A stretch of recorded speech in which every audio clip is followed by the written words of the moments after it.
What do you get when you take the best simulation driving mechanics and hand them over to a team that has a reputable history with arcade racers? You get probably the greatest racing experience there is. The Forza franchise got its start on the original Xbox with Forza Motorsport in 2005. Motorsport was made to be Xbox's competitor to PlayStation's own racing sim Gran Turismo. While many people prefer the controls in Gran Turismo, I'm partial to the responsive controls found in the Forza series. During the Xbox 360 era, Motorsport received 3 sequels, and around this time, Turn 10 set out to make a new kind of Forza.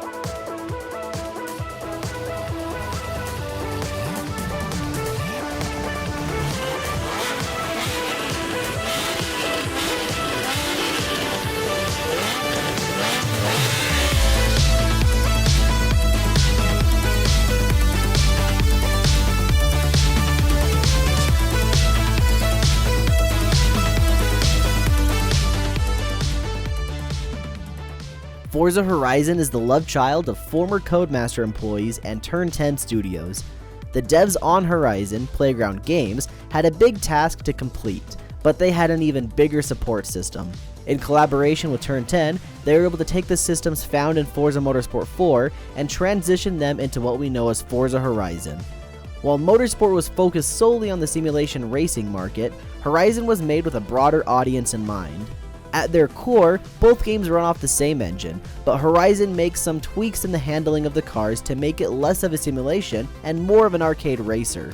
It's easy to define Horizon as an arcade racer, but it's so much more than that. Playground Games uses the term action racer instead because the mechanics have simulation roots, but is far more forgiving than any racing sim. Horizon gives players a simulation feel while still being approachable to people who don't frequent Laguna Seca. Each car still feels unique, but comparing them to their counterparts in Forza 4 proper, they are much easier to drive. Forza Horizon gives players the freedom to drive what they want, how they want. From domestic cars to foreign, and racing clean to driving like a maniac, you can play any way you'd like. There aren't many games that reward you for driving like a jackass, but Horizon makes you feel good about hitting things, and it praises you for getting back on your feet. Or wheels.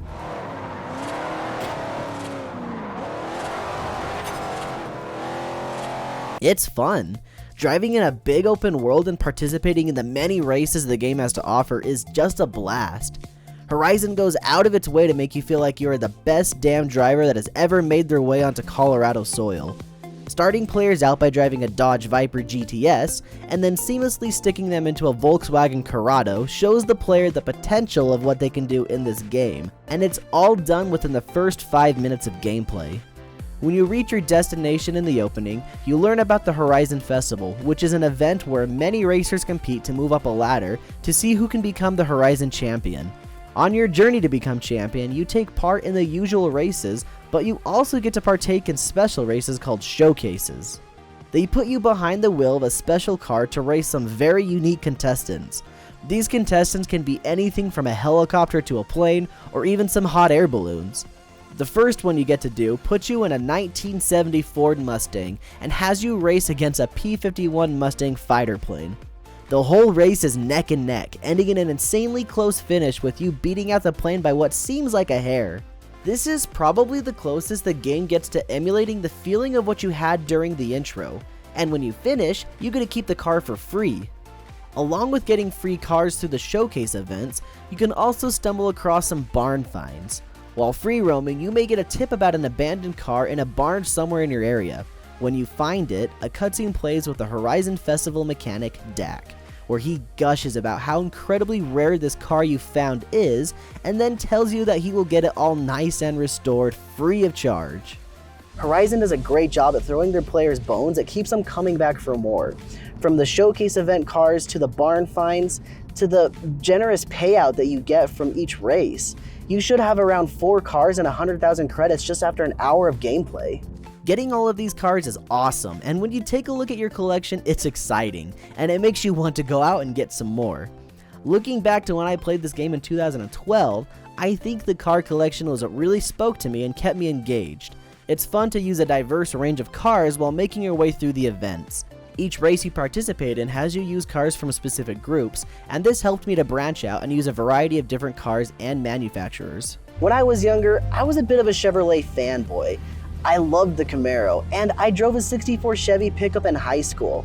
So when I first started playing Horizon, I only wanted to drive cars made by Chevrolet, but Horizon had different plans for me, and they forced me to diversify, which I'm grateful for. I still love Chevys, but I'm glad that I do like a lot of other different car manufacturers as a result. While you increase your popularity in the Horizon Festival, you will gain access to more challenging events. Each rank is determined by the color of your wristband, and when you graduate from each color, you can race against the top dog of each rank. When you beat them in a head-to-head race, you get their car. In other words, it's like you're racing for pink slips. Sure, you could buy that car in the store, but knowing you took that car from some jerk that's been taunting you the entire time you were in your class makes the car a little more special. This is something only the original Horizon has done, and as a result, Forza Horizon has the best sense of progression when compared to any of its sequels. All of the games in the Horizon series do have a sense of progression, but the story mode in Horizon 1 takes the cake. Horizon 2 does have a bit of a story, minus the race with the Rank Master, but with each release in the series, the story has been less present, opting for just a simple ranking system.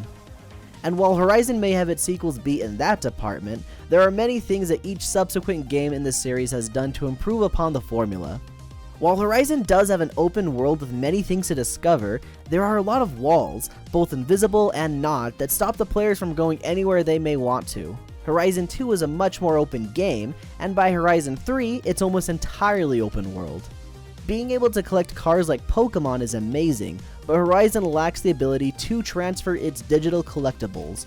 From Horizon 2 on, you can at least transfer car designs, just hope that those cars make it into the next game.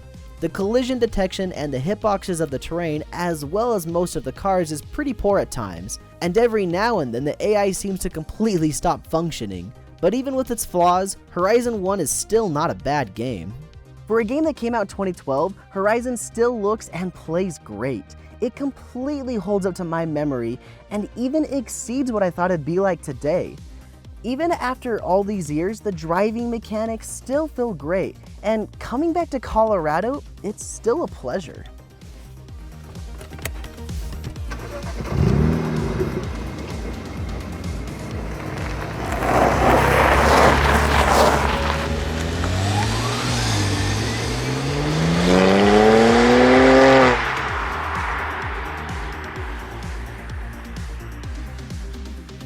Hey everyone, thank you for watching our video on Forza Horizon. We hope you've enjoyed it. This video was a blast to film and put together. Quick shout out to my dad for letting us borrow his beautiful BMW Z4 for our IRL shots, as well as Color Shed Productions for helping me realize the similarities between collecting cars and Pokemon with their video on Forza Horizon. Check out our Patreon where you can find the behind the scenes on the making of this video as well as others. We make videos like this every week, so subscribe for more in the future. Thanks again, and as always, keep it rad.